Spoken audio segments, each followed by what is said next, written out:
করার কথা না।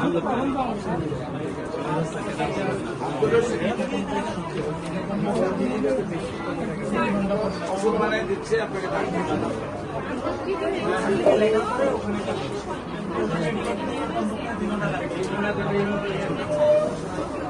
এখন আমাদের কোন স্টাফে এটা ভুল করলো? এক মাস কি হয়ে গেছে?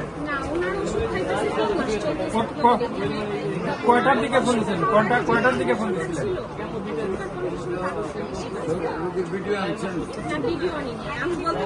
একটার সময়, একটা দিনের একটা। 3 মাস কি শেষ হয়েছে? দুপুরে একটা কার কাছে মোবাইলটা ছিল? এটা এই মোবাইলটা দুপুরে একটা কার কাছে ছিল? রুগী বলছে যে আমি তো ঢাকা থেকে আসবো, আমি বলতে পারবো না, কয়েকটা বছর নিয়ে বলছে হ্যালো, মঙ্গলবারে আসবো। আজকে হ্যাঁ, নিয়ে বলেন। আসবো।